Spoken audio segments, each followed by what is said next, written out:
Hello and welcome to our channel. Cleopatra has long been sold as a paragon of beauty whose elegance and seduction prowess bent the knees of great men. But actually, that's quite far from the truth. Yes, great men bent to her will and fought for her hand, but it actually had little to do with her beauty. Cleopatra is one of the most powerful women ever to come out of the ancient Mediterranean world. The main reason just might surprise you. Cleopatra's life was full of strange but interesting oddities that often baffled the men of her generation, captivated historians, and influenced modern science.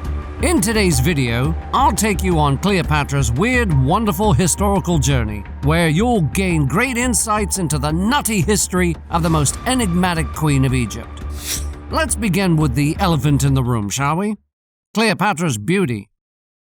Several historical accounts paint Cleopatra as an enchantress who seduced two of Rome's greatest men, Julius Caesar and Mark Antony, for her selfish ambitions. Some sources claim that men traveled far and wide just to get a glimpse of her beauty and bask in her charm.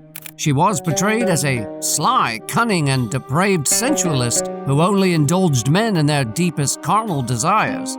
Modern literature and movies also followed suit, depicting her as an irresistibly captivating seductress. But that isn't entirely accurate. She really didn't have all that beauty and radiance, you know. Now, wait a moment. Before you go on the attack, I'm not by any stretch of the imagination insinuating or suggesting that Cleopatra looked like the Hunchback of Notre Dame, though there are reasons to believe that was actually the case. Like, for example, this coin from her time that portrays her with a hooked nose. Rather, what I am saying is that she wasn't exceptionally beautiful, as some historians and playwrights make her out to be. Sorry, Shakespeare, you're my favorite, but I've just got to hang you out to dry here.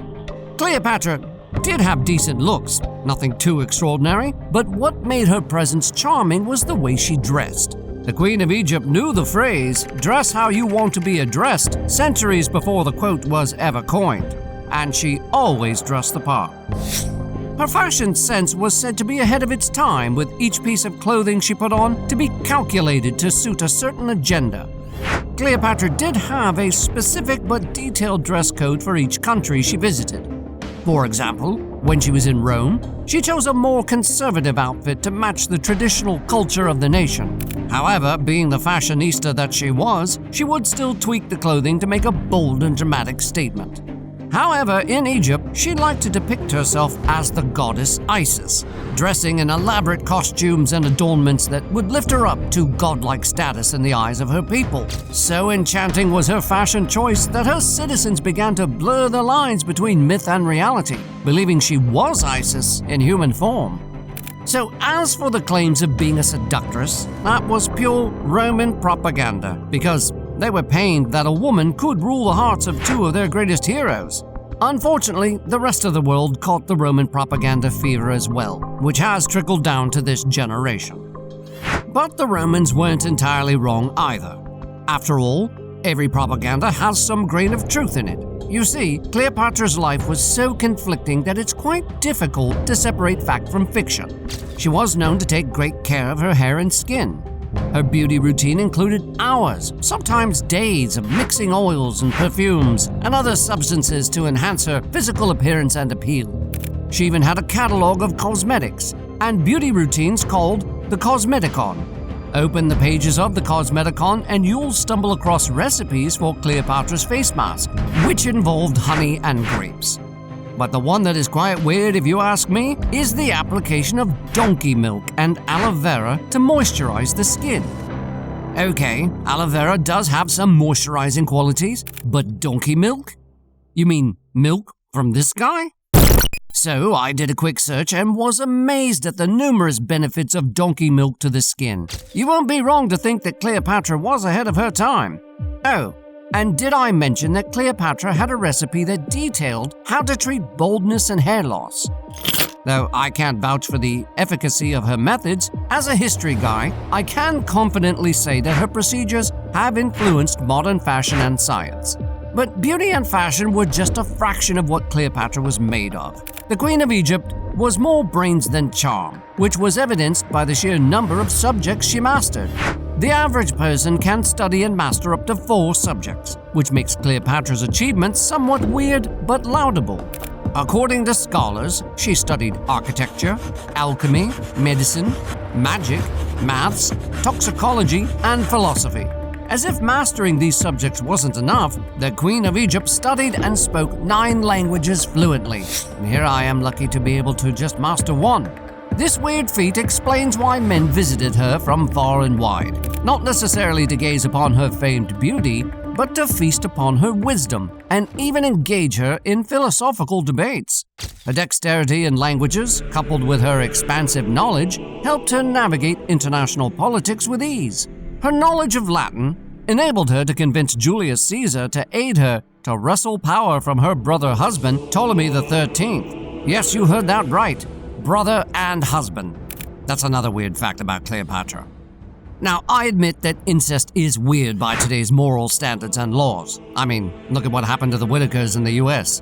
But in Cleopatra's time, it was considered somewhat normal among the ruling class. Incestuous marriage was introduced by Ptolemy II and his sister Arsinoe to keep the throne within the family. Thus, Cleopatra had to marry her younger brother, Ptolemy XIII, who was believed to be 10 years old at the time. Weird, isn't it? However, things get even weirder. She married another brother who was younger than the first. Surprised? Let me tell you why. Cleopatra was ambitious and wanted it all for herself. Plus, she didn't like how the court and advisors manipulated her first husband brother, Ptolemy XIII.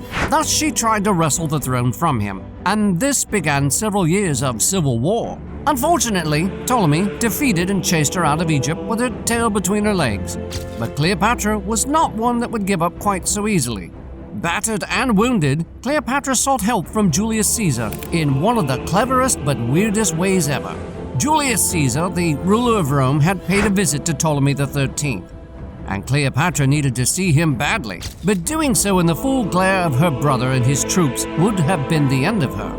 So, she told her men to wrap her up in a carpet and present it to Julius Caesar as a royal gift.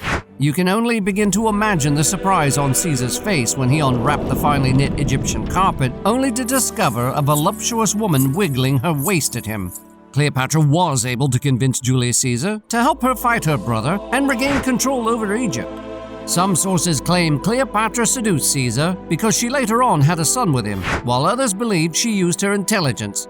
But I think it's safe to say she used both. However, what do you think? Feel free to disagree with me in the comments section. I don't bite hard.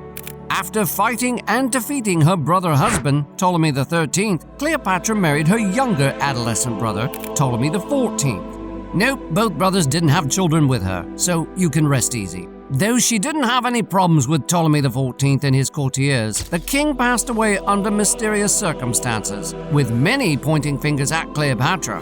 But did she do it? Was she that evil? You see, Cleopatra was a co-ruler with her brother, Ptolemy XIV, but her brother had the final decision when it came to state affairs. Cleopatra, however, was more ambitious and probably felt she would do a better job of ruling Egypt than her adolescent brother. But Egypt's constitution wouldn't allow her. Thus, in order to gain total control of Egypt, Cleo hatched an elaborate plan that would tilt power in her favor. As mentioned earlier, her affair with Julius Caesar produced a son, Ptolemy XV Caesarion, who could potentially rule both Rome and Egypt if she pulled the right strings.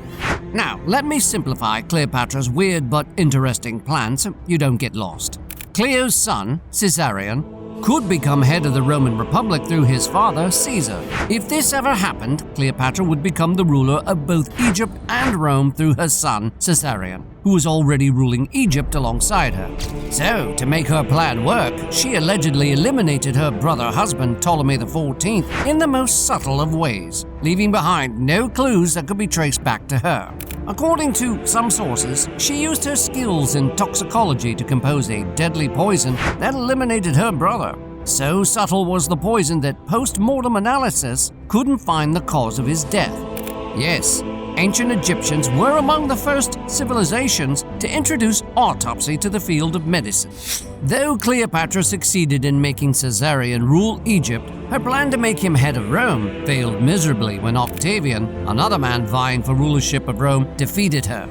To achieve her goal, Cleopatra managed to weave herself into the fabrics of the heart of Mark Antony, a Roman official ruling the Greek East of the Greco-Roman world. She then convinced Mark Antony to divorce his wife, the sister of Octavian, and cede some Roman territories to her.